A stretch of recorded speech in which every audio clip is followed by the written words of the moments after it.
মো মো হেনা শীতকালে এইটা ধরো, এইটা আজকে করবা কষা কষা করে। কি? হাঁসের ডিম। ধরো ধরো ধরো ধরো ধরো। কিসের জন্য হাতে নেবো? কিসের জন্য? হাঁসের ডিম কোথা থেকে এনেছো? হাঁসের ডিম বাজার থেকে নিয়ে আসলাম। তুমি বাজারে গিয়েছিলা? হ্যাঁ। হাঁসের ডিম আনতে? হ্যাঁ, এত ঠান্ডার মধ্যে হাঁসের ডিম খেলে শরীরটা গরম হয়ে যাবে। তুমি তো বললে আমি জল আনবো। ঢপটা কাকার কাছে থুয়েছি, কাকাকে বললাম তুমি জলটা দিয়ে রেডি করো, আমি একটু আসছি। দিয়ে চলে গেলাম বাজারে। বাজারে থেকে 3টে হাঁসের ডিম নিয়ে চলে আসলাম। কটা? 3টে। 3টে এনেছো কেন? তাহলে কটা আনবো? শীত পড়েছে, হাঁসের ডিম এনেছো ঠিক আছে, তা 3টে এনেছো কিসের জন্য? আগের বারে শীতে অনেক হাঁসের ডিম খেয়েছিলাম, এই বছর মনে হয় এই প্রথম। তা 3টে এনেছো কেন? তিনজনের 3টে, একটা একটা করে। কটা লাগে হাঁসের ডিম? হাঁসের ডিম এমনি গরম। ও বেলায় কি হবে? ও বেলায় কি রান্না করবে? ও বেলা রান্না করবে কেন? 3 লাগবে, 2 করে 6টা। এ বেলায় 3টে, ও বেলায় 3টে, তাহলে আর ও বেলায় কি করব? ও বেলায় করতে যাবে কেন? ও বেলা তো এখানে তো প্রসাদ দেবে আজকে। কোথায় প্রসাদ দেবে? আজকে তো আমাদের বাড়ির সামনে পুজো হচ্ছে, ওখানে প্রসাদ খাবো। এই যে গান শোনা যাচ্ছে এখানে। হ্যাঁ হ্যাঁ। ওই এইটারও খোঁজ নেওয়া হয়ে গেছে? ও তার মানে তুমি এইটা ঢিল মেরে আসছো আগে গিয়ে, আগে এখানে ঢিল দিয়ে আসছো যে এখানে পুজোতে প্রসাদ খাওয়াবে কিনা, মানে পোষকালী পুজোর আজকে মনে হয় প্রথম। দিয়ে যখনই দেখাচ্ছ হ্যাঁ মনে হয় রান্না বান্না হচ্ছে, আমি তো জানিও না। এটা তো আমি খোঁজ নিলাম। গান শুনছি, হ্যাঁ পুজো হবে, আমার তো মাথার মধ্যেও আসেনি। হ্যাঁ যদি প্রসাদ খাওয়া তো রাতে বেলা যেতাম, ঠিক আছে। আমি খোঁজ নিয়েই তো 3টে আনলাম। আমি দেখলাম, সেটাই তো বলছি, দিয়ে তুমি চলে গিয়েছো হাঁসের ডিম আনতে। সন্ধ্যাবেলাটাই পৌঁছে যাবো। কোনোদিন তো বাজার ঘাট কিছু করো না, আমি সেইটাই মনে মনে ভাবছি। ওই এত সুবিধা অসুবিধা কখনো তো করো না, আর আজকে তুমি দুম করে চলে গিয়েছো এখান থেকে খোঁজ নিয়ে হাঁসের ডিম আনতে। এখানে খোঁজ নিলাম, একটা ছেলেকে জিজ্ঞাসা করলাম ভাই এখানে খাওয়াবে? বললো হ্যাঁ, পাশে প্যান্ডেল করেছে, ওখানে আবার জিজ্ঞাসাও করেছো? হ্যাঁ, তো ওখানে খেতে চলে যাবো। তাহলে আমাদের রাতেরটা হয়ে গেল, আর এইটা দিনের বেলায় হয়ে গেল 3টে। রাতে তো এইখানটায় ভরে নিচ্ছি পেটটা। শোনো, পৌষ মাস কারুর সর্বনাশ কথাতেই আছে, জানো তো। পোষকালী পুজো মানুষ এর জন্যই করে, পোষকালী পুজো করা ভালো, আর পৌষ মাসে মায়ের প্রসাদ খাওয়া ভালো, ঠিক আছে। সেটা হতে পারে যে পুজো হচ্ছে যেখানে প্রসাদ খাওয়াবে, আমরা গিয়ে সেখানে প্রসাদ খেতে পারি। মায়ের প্রসাদ গ্রহণ করা ভালো পোষকালে, এই পৌষ মাসে। তুমি আবার জিজ্ঞাসা করে বলছো এক বেলার হবে, এক বেলার এনেছি, এক বেলার লাগবে না। এগুলো তোমার কি মেন্টালিটি, কি মন মানসিকতা তোমার? এগুলো কি কথাবার্তা? আমার রান্না দুবেলা হয়ে থাকবে, আমি যদি মায়ের প্রসাদ খেতে যাইও থাকবে, রাতে গরম করে রাখবো, পরের দিন খাবো। এইটা আবার কি মনের ইয়ে যে এক বেলা হবে আর এক বেলা বেঁচে যাবে? এগুলো কি কথাবার্তা তোর? মা কালী তো আমাদের খাইয়ে দিচ্ছে রাতে, আজকে দিনের বেলায় এই হাঁসের ডিম দিয়ে চালিয়ে দাও। ছি ছি ছি ছি, ওখানে তো আমি জিজ্ঞাসা করলাম। কথাবার্তা, তোর মন মানসিকতা আমি শুধু দেখি। এটা আবার দেখার কি আছে? এটা তো মায়ের কাছে বললাম, মা তো খাওয়াচ্ছে আজকে রাতে, মায়ের পুজোতে আজকে প্রসাদ খাবো, তো কি হয়েছে? শোন, এসব প্রসাদ খেতে আমিও ভালোবাসি, আমিও যদি একবার কানে আমার আসে না আমি কিন্তু যাই, কিন্তু ঘরে রান্না বান্না থাকুক না, প্রসাদ যদি কানে আসে হ্যাঁ এখানে প্রসাদ খাওয়াবে, আমার যদি সেটা যাওয়ার সম্ভব হয় আমি যাব। কিন্তু এইগুলো তুই কি এসে কথাটা কি বলছিস? সেটা খুব ভালো কথা, মায়ের প্রসাদ খেতে যাব, তো কথাটা কি? যে আমি এক বেলা করো এক বেলা হয়ে যাবে, এক বেলা লাগবে না, তুই কি বলছিস? তা হাঁসের ডিম এনেছি, হাঁসের ডিম কত করে নিল জানো? হাঁসের ডিম আজকে দুপুরবেলাটা করে ভালো, তো এটা তো ভালোই বললাম আমি। রাতে আর কিছু করতে হবে না, রাতে এখানে খেয়ে নেবো, মায়ের কাছে প্রসাদ খাবো, তো আবার কি লজ্জা কি আছে? তুই কথাটা কি বললি? কথাটা কি বললি? যে এক বেলা করো এক বেলা বেঁচে যাবে, এরকম একটা কি বললি না তুই? ওই কথাটা বলছিস কি কারণে? তো বেঁচে যাবে না, রাতে তো আর কিছু করতে হবে না। বেঁচে যাবে না বলছিস কি কারণে? কথাটা কি কারণে বলছিস বেঁচে যাবে না? তোর কপালে অনেক কষ্ট আছে, আমি ভালো চাইলাম যে রাতে একটুখানি খরচাটা কম হবে, আজকে দিনের বেলায় খরচাটা করো। তোর দোকানে টাইম হয়ে গেছে, আমি ঠিক চলে যাবো দোকানে, চলে যা, ঠিক চলে যাবো, চলে যা। কি ভাষা! ঠাকুরের প্রসাদ খেতে যাবো ভালো কথা, গত বছরও তো আমরা কত জায়গায় খেয়েছি, তখন আমরা ওই বাড়িতে ছিলাম, কত জায়গায় খেয়েছি। সে তো দিদিভাইও আমাকে ফোনে বললো কালকে, কানা চক্রবর্তী ধারের ওখানে প্রসাদ খাওয়াবে, দুর্গাবাড়ির ওখানে প্রসাদ খাওয়াবে। আজকে এটা ফ্রি প্রসাদ, এটা এখানে কোনো পয়সা লাগবে না, আজকে ফ্রিতে খাবো। আর আজকে দেখো আমাদের রান্না হচ্ছে ওইখানে আজকে প্রসাদটা ফ্রি না, মায়ের কাছে প্রসাদ খেতে যাবো। আর মায়ের প্রসাদ ফ্রি ছি তোর মুখ দিয়ে লজ্জা লাগছে না? তোর বুকে বাজছে না এগুলো বলতে? এটা বাবা বাঁধবে কেন? এটা বাঁধবে কেন? মা সবার এইসব করিস না, ভগবান যাতে তোর মুখটা একদিন বন্ধই করে দেয়। দেখবি তুই এত কথা বলিস তো, তুই কোনো কিছু বলতে ছাড়িস না, তারপরে ঠাকুরের প্রসাদ দিয়েও তুই বলছিস যে ফ্রি তো যাতে মুখ দিয়ে কথা কোনোদিন না বেরোয়। এটা দুবেলা করলে তো 6 খানা ডিম আনতো, তো হাঁসে 6 খানা ডিমের হাঁসের দাম কত? কেন পড়ে আছিস রে? হ্যাঁ, তা তুমি বাজার করে এমনি ঘুরে আমি জল নিয়ে আসলাম, জল নিয়ে এসে কাকার কাছে রাখলাম, আবার গেলাম হচ্ছে ওইখানে বাজারে, দোকান থাকাকালীন চলে গেলাম বাজারে। তার মানে এইগুলো তো বলছো না যে সকালবেলায় তুমি চলে গেলা বাজারে, এইগুলো একবারও প্রশংসা করেছো?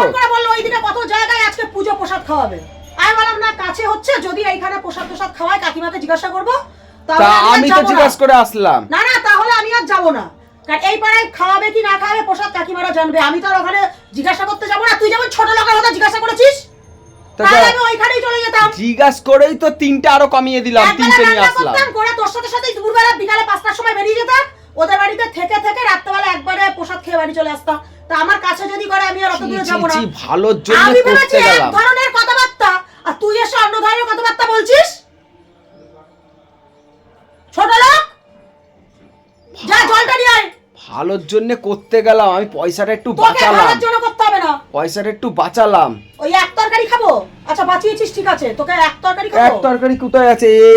এইখানে এই শাকটা নেই, এই শাকটা আনুনি, এই শাকটা কালকে আনুনি, এই শাক করো, এই তো শাক আছে, এই তো মেথির শাক, এই তো মেথির শাক। তাহলে আমি সব দেখে গেছি, তাহলে এইখানে শাকটা আছে, কালকে ধনে পাতাটা বাটলাম বলে রেখে দাও। এখানে শাক করো, আর হচ্ছে এগুলোও দেখে গিয়েছিস? সব আমি দেখে গেছি। তোর ধান্দা যেন 12 মাস থাকে। তুই আজকে পোষকালী পূজার প্রসাদ খাবে বলে তুই সকালবেলা উঠেই তোর মাথার মধ্যে উঠে গিয়েছে, দেখি তো কি করব বাবা। তুই স্বাদ দেখে গেছিস, আবার জিজ্ঞাসা করে গিয়ে তুই হাঁসের ডিম নিয়ে আসছিস, সব ঠিক আছে, কিন্তু এইটা যেন তোর 12 মাস থাকে। তাহলে এখানে তো পয়সাটা সেভ হয়ে গেল। তাহলে দেখো মা আজকে আমার কত টাকা সেভ করালো। সেই একই কথা বলছিস আবার? শাক এটা মেথির শাক কত সুন্দর লাগবে বলো তো, এটা মেথির শাক, আর হচ্ছে হাঁসের ডিম। তাহলে আর কি লাগে? আবার রাতে এখানে খাবো, তাহলে সেই হাফ বেলার পয়সাটা বেঁচে গেল। ছোট লোক জানোয়ার বলছে এক বেলার পয়সা বেঁচে গেল, আবার সেই একই কথা বলছিস। এক থাবড়ায় দেখি মুখ চোখ বিরা করে দেবো, দেখবি। ছোট লোক কোথাকার, বলে না একজনের পাপে সহস্র পাপ। এই আপত্তাই কালটা যদি আমার সংসারে থাকে, এর পাপে আমার আর মেয়ে আমি পরিপূর্ণ, আমরা এর মুখের কথায়। ভগবান রে ভগবান, কার আজকে পয়সাটা বেঁচে গেল, আমি বাঁচালাম। যে আর বলবে ঠিক আছে, তাই তো লাগবে, কিন্তু মৌ সকালবেলায় তুই কি বাঁচাবি না? তোকে বলছি না, দিদি ভাই বললে ওদের ওইখানেও কত জায়গায় প্রসাদ খাওয়াবে। আমি তো এমনি চলে যেতাম একবেলা রান্না বান্না করে। তোকে কে ভাবতে বলেছে বাজারের কথা? আর ভেবেছিস আবার ওই কথা বলছিস, ফ্রু হ্যান্ডটা ভাড্ডা। তাহলে তো পয়সাটা লাগলো না, পয়সার হিসাবটা দেখো। আজকে হাফ বেলার পয়সাটা লাগলো না, বুদ্ধি করে আমি এই দুটো করে করলাম। গলা টিপে কোনদিন মেরে ফেলে দেবো আমি, দেখবি। এখন ঘুমের মধ্যে দেখবি বালিশ চাপা দিয়ে মেরে দেবো, আর নাহলে গলা টিপে মেরে দেবো, দিয়ে ঘাটে ফেলে দিয়ে আসবো, দেখবি।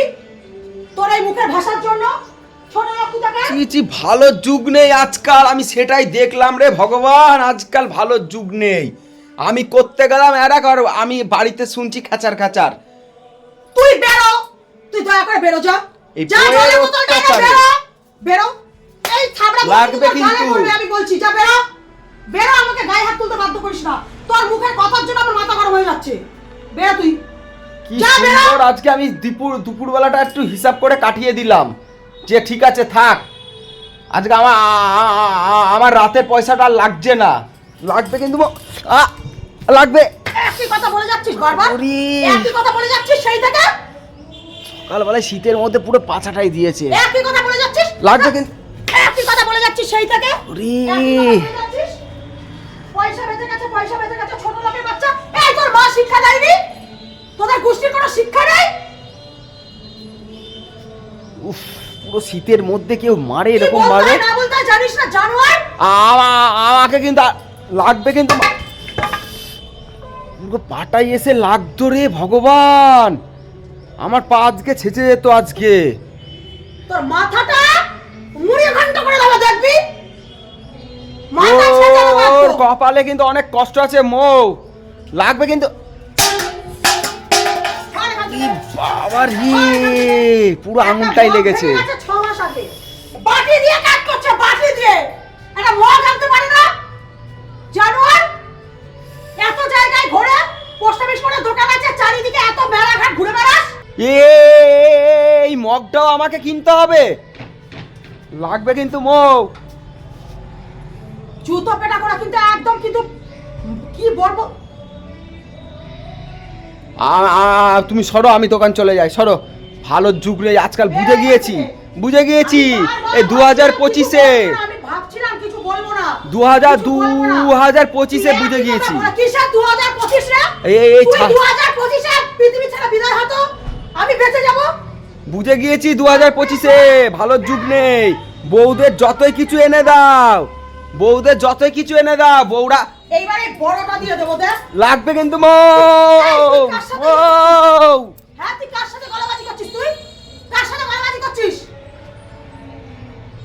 বউদের আজকে শখ করে আমি নিয়ে আসলাম বউকে খুশি করার জন্যে, আর এই লাঠির খুশি, এই লাঠির মারের খুশি, লাগবে কিন্তু দেখেছিস তো?